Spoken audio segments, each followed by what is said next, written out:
galata Sikofa dawangni duga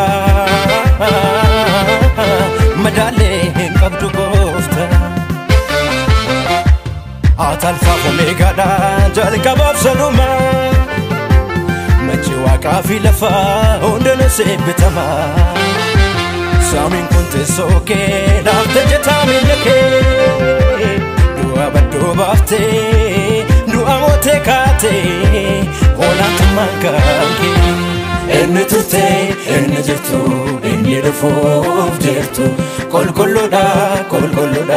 maqaanke waaqayyoodha Enne turte enne jirtu enne dhufuuf jirtu Kolkolloodha maqaanke waaqayyoodha Eeyyeen maqaanke jiraataadha Eeyyeen maqaanke fayyisaadha Eeyyeen maqaanke qulqulluudha Eeyyeen maqaanke jiraataadha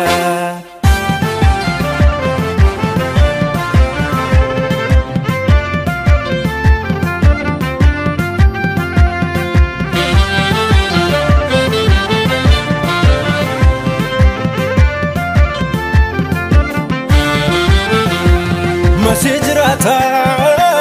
Yesus moti gudda Olfenne wakuma ke bulchinse ke hada Seronni ke garida nagano mavlata Moti motuma ke njabate rabbata Jaalata mako akkasi jajomna tuttukera afurke Jaalata mako na dhuunfate na boojihera jaalallike Jaalata mako gocha ke muuf keessa kanko entaleso Jaalata mako otoo ati jirtu waan kan biraa hin deebisu Jaalata mako akkasi faarsuuf na tuttuqeera hafuurri kee Jaalata mako na dhuunfate na boojiheera jaalalli kee Jaalata mako gocha ke muuf keessa kanko entaleso Jaalata mako otoo ati jirtu waan kan biraa hin deebisu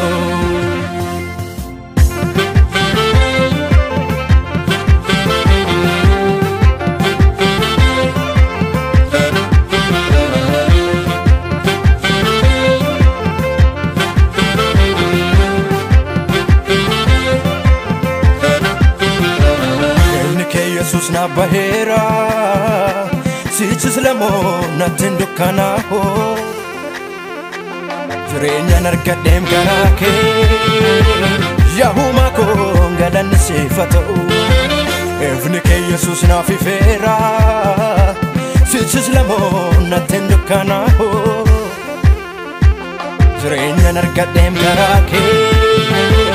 Yaahuma koo galanni siif haa ta'u Mi'a rifuu qabu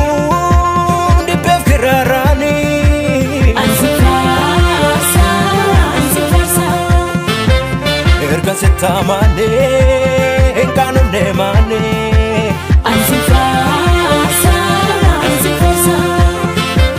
Weddu kosi fide Anisi wagesa Ansifarsa Etiken argamne Biya lafa keessa Ansifarsa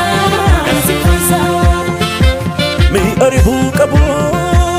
Dibbeef kiraarani Ansifarsa Ergan sitamane Kanufne mani Ansifarsa Weddu kosi fide